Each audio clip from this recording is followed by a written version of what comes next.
अनाथ बच्चों की दीपावली। दीपावली का त्यौहार आने वाला था। हर तरफ रौनक थी, लेकिन इस रौनक के बीच एक जगह ऐसी भी थी जहां एकदम सन्नाटा था। किसी के चेहरे पे खुशी नहीं थी।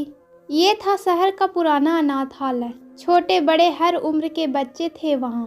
कहने को तो सब एक दूसरे के साथ थे, मगर फिर भी इनका कोई नहीं था।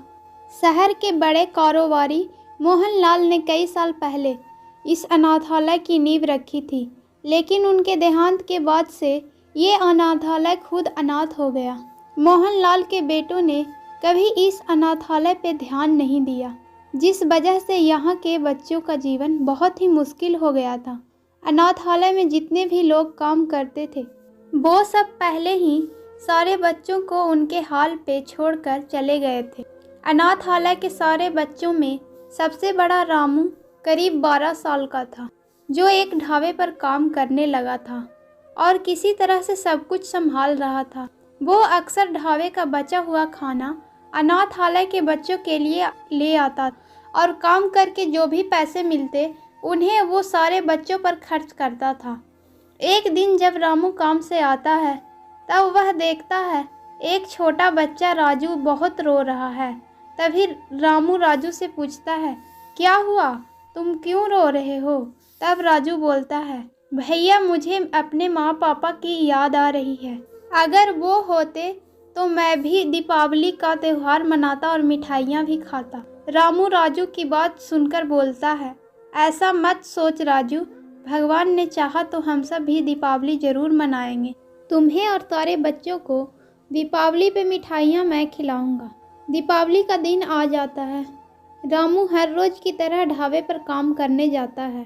ढाबे का मालिक आनंद बहुत ही दयालु था। उस दिन ढाबे पर वह भी आया हुआ था। वह बहुत ही अमीर था। शहर में उसके बहुत सारे होटल और ढाबे थे।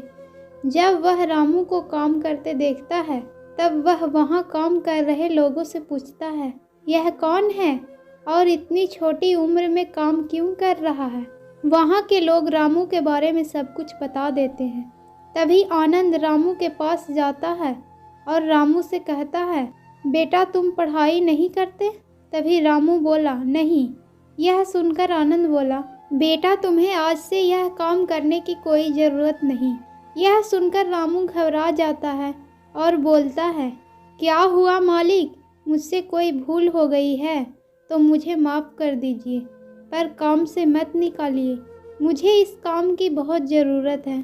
तभी आनंद बोला, आज से तुम पढ़ाई करोगे और तुम्हारे साथ अनाथालय के सारे बच्चे भी।